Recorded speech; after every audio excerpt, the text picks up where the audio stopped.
সংগ্রামী বন্ধুরা, এই পর্যায়ে বক্তব্য নিয়ে আসবেন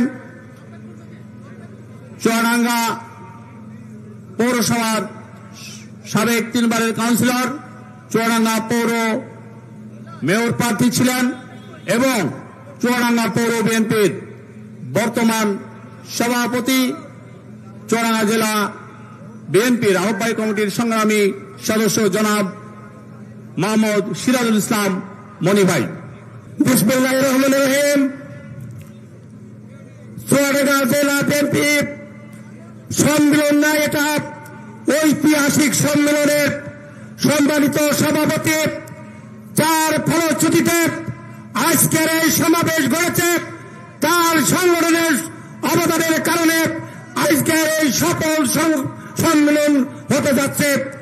সেই প্রিয় নেতা আজকের অনুষ্ঠানের সম্মানিত সভাপতি, জেলা বিএনপির আহ্বায়ক, বর্তমান সভাপতি নির্বাচিত হয়েছে আমাদের প্রিয় নেতা মাহমুদ হাসান খান বাবু।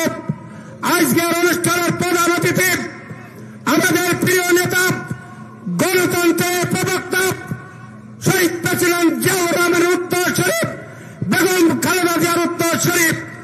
আজকের আমাদের দলকে সুসংগঠিত করার জন্য যিনি রাত দিন পরিশ্রম করে এই জায়গার আনার যে সফলতা, আমাদের নেতা আজকের অনুষ্ঠানের প্রধান অতিথি,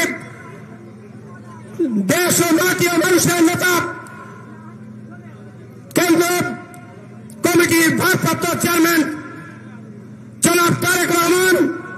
আজকের অনুষ্ঠানের উদ্বোধক আমাদের প্রিয় নেতা, শস্য রাজনীতি এশিয়া মহাদেশের বৃহত্তর সংগঠনের একটি নেতৃত্ব, প্রিয় নেতা আজকে ভারপ্রাপ্ত মহাসচিব মির্জা ফখরুল ইসলাম আলমগীর।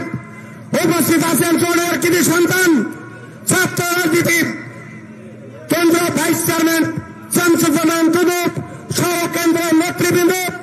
বিশেষ করে 2টি নাম না বললে হয় না, চৌধুরীরা জেলা বিএনপিকে সুসংগঠিত করার জন্য দক্ষিণবঙ্গের বীর পুরুষ, সাবেক এমপি, সাবেক মন্ত্রী, সাবেক স্থায়ী কমিটির সদস্য, তারই উত্তর শরীফ অহিন্দ ইসলাম হামিদ, ভারপ্রাপ্ত খুলনা বিভাগের সাংগঠনিক সম্পাদক এবং আরেকটি নেতা ছাত্র দলের সভাপতি, যার নেতৃত্বে চৌধুরীরা জেলা বিএনপির সুযোগ্য নেতৃত্ব আজকে বিকাশিত হয়েছে।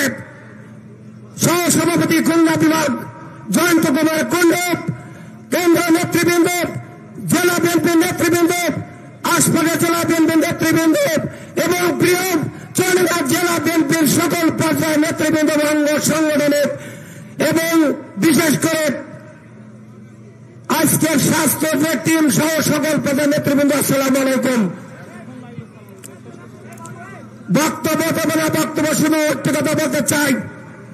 16 বছরের যারা নেতৃত্ব দিয়েছে, 16 বছরের আন্দোলন সংগ্রামে নেতৃত্ব দিয়ে দলকে এই জায়গায় সুসংগঠিত করেছে, সেই সংগঠনের জন্য তারা আমরা জেল খেয়েছি, 16 বছরে 3 বার জেল খেয়েছি।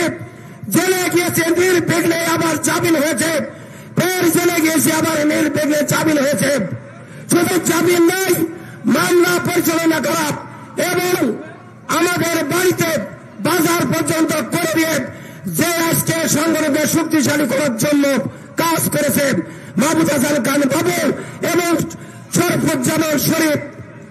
সেই কারণে আমরা এই নেতৃত্বকে আগামী দিনে প্রতিষ্ঠা করার জন্য সকলকে ঐক্যবদ্ধ হয়ে এই বিএনপিকে শক্তিশালী করতে হবে, এই উদাত্ত আহ্বান করে সকলের সুস্থ মঙ্গল কামনা করে আমি আবার বক্তব্য শেষ করছি।